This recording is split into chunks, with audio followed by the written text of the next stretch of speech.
I want to first start by thanking theparrotnews.com for hosting this event, and I especially want to thank all of you for the stamina to sit here for 2 hours and listen to all this. This really shows a great commitment and investment in the community.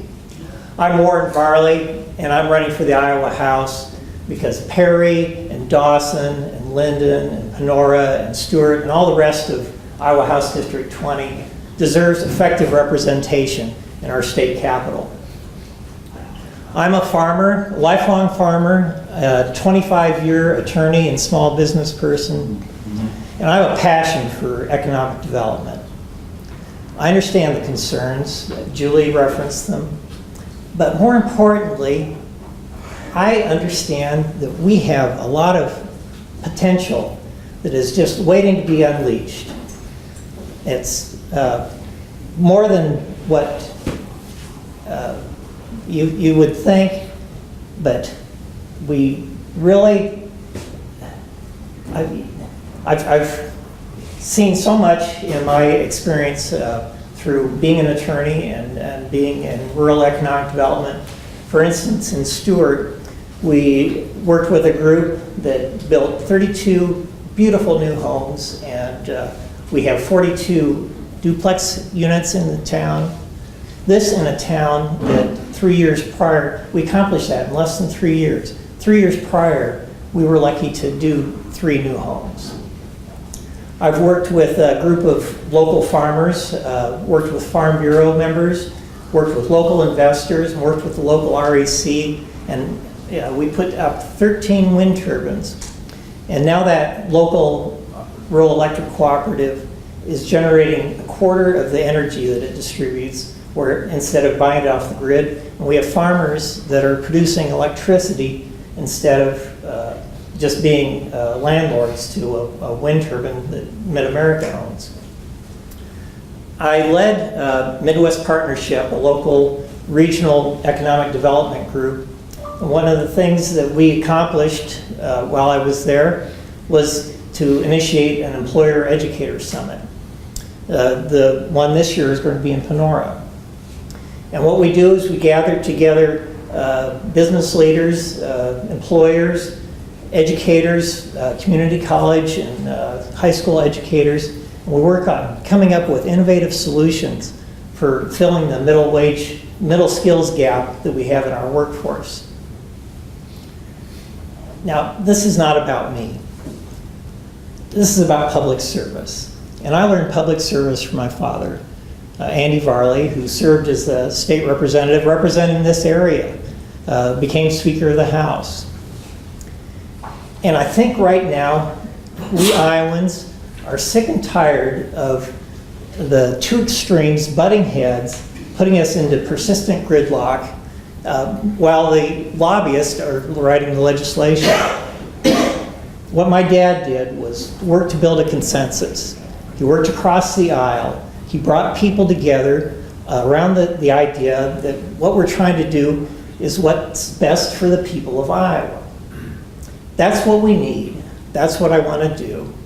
And that's why I want to represent you in the Iowa House. I'd be happy to take your questions. I'm anxious to hear your ideas and thoughts. Well, you know, I've got a couple here on index cards that are related. They're both about education. The first is, I guess, the broader. In light of the lack of governance and oversight and guidelines for homeschooling, what is your position on homeschooling? The second one, what's your position on continuing the secure and advanced division for education, the SAVE penny? Okay. Homeschooling. I have to be careful here because Jake Chapman's at the back of the room, and I don't want to step on his toes. Because don't worry about me. I'm serious about wanting to work across the aisles. But I have grave concerns about the direction that the legislature has been moving in terms of shifting public funds to support private education. I honestly think that's a mistake. In terms of oversight, I we have two main concerns there. One is, so we want to make sure that all students in Iowa get a good education, that they're prepared for the to be good citizens and to be productive citizens. And if we have homeschooling, right now the deal is if you aren't taking public funding, you don't have to have state oversight. The other is a public safety issue that we know firsthand right here what can happen if there isn't some kind of opportunity to check on the kids and know how the kids are doing. In terms of the penny save fund, I'm not a big fan of sales tax, but the save fund has been a wonderful resource for schools and has allowed them to provide infrastructure without the necessity and the expense of going to a bond issue. And so I would be in favor of extending the SAVE fund. I think it's been a good resource. It helps balance our tax burden in terms of where we're drawing tax dollars from in order to support our public education. But it's, for those of you who aren't familiar, it's a part of your sales tax. 1 penny goes toward the SAVE fund, and then that's made available for school infrastructure. Yes, Mr. Lloyd, Burgess, sorry. Whoa. Mr. Greenway. That's a big confusion. Okay, the state said they were going to try and cut $100 million. Okay, had a chance to talk to Lieutenant Greg on this, and I asked him how they could do that without slashing services. And he said, well, we're not going to hit probably the $100 million, but that's what we're going to shoot for. Now, do you have any idea, and I'm not trying to put you on the spot because you're not in the state legislature, how they propose to slash that much dollars and not slash a ton of services and people? Yeah, no better. I understand your question. The legislature at the end of last session passed a tax reform act based on the legislation that was passed by Congress. And the fiscal impact statement that I've seen corresponds to the figure you're quoted, that next year there'll be $100 million less available in the general fund to meet the state's expenses. And it's projected to increase, I think, $220 million the second year. So the state legislature is going to have a very difficult problem. And the services that are going to be impacted the most, I mean, I'm about the stingiest person you'll ever meet. My wife will testify to that. And I don't want to waste any money, but state services have been cut to the bone. We've kept education funding at minimal levels for 8 out of the last 9 years. It's not been keeping up with inflation.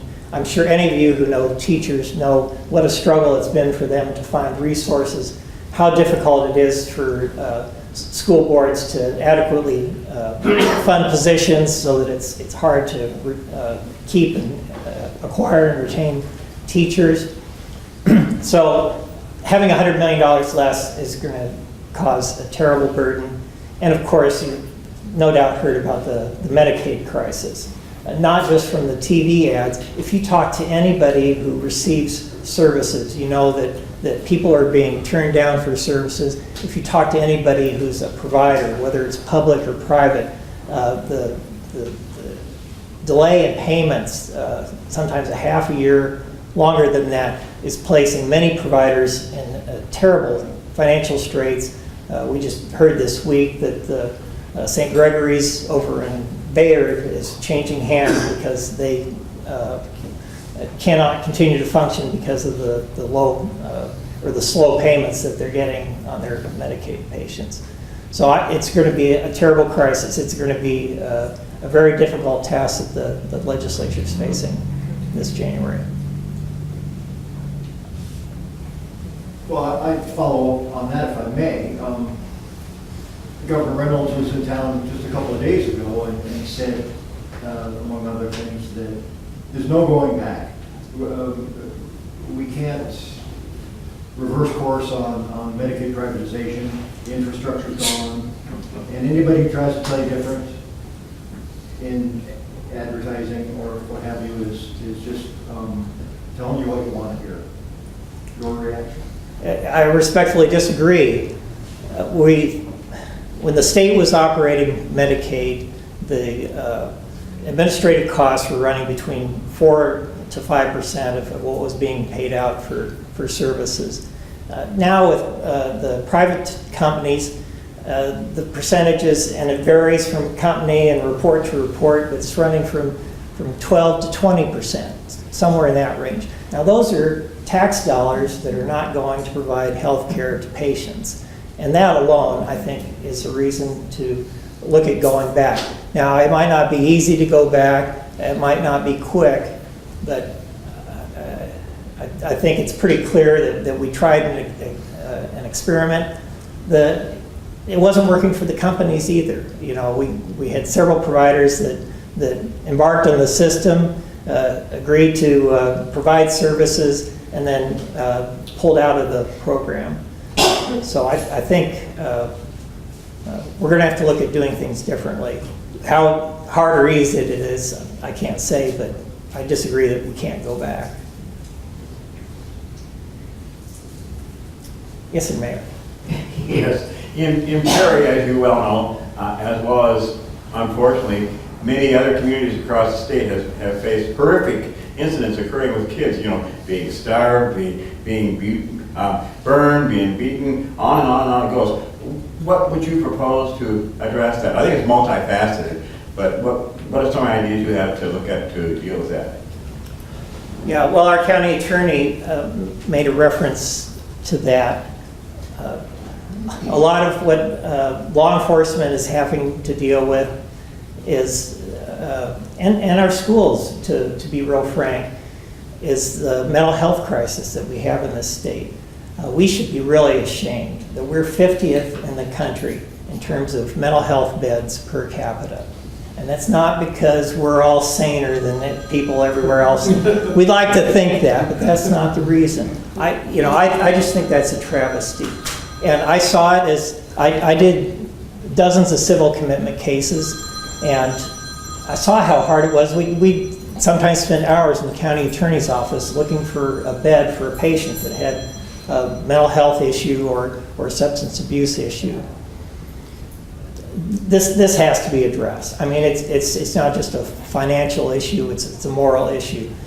Putting people in prison is not an economical way to deal with mental health, and it affects people, you know, even if you're not in the civil commitment realm. We had a family member who was suicidal, and to hear a nurse tell somebody in the emergency room that, well, it'll be 26 days before we can get this person to a psychiatrist. That's just insane. So that has to be addressed.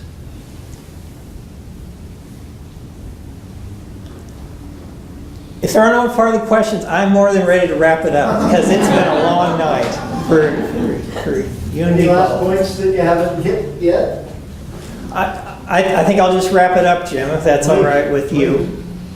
Again, thank you, Jim Caulfield and the PerryNews.com, a wonderful news source. And thank you to TV12 for taping this. I appreciate that as well. Thank you again for all of you turning out here tonight. I really appreciate that a lot. That means a lot to me. I'm Warren Varley. I'm humbly asking for your vote on November 6th, or sooner if you vote early.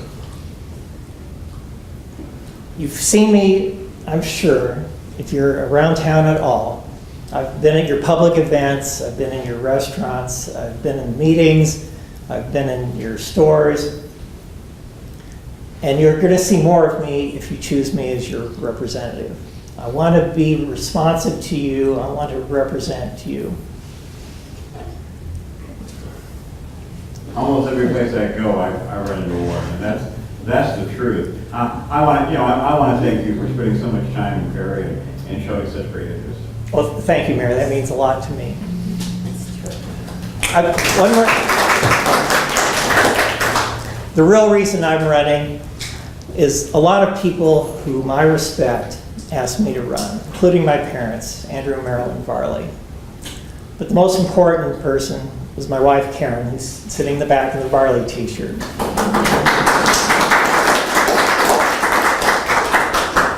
We've been married 35 years, and I always listen to her. That's supposed to get a laugh. Because she's always right. And she told me I should run. So listen to Karen. Vote Varley November 6th.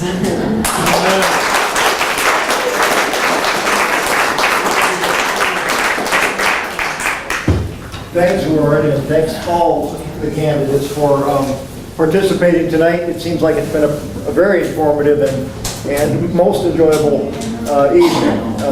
Thank you all. Good night. Thank you.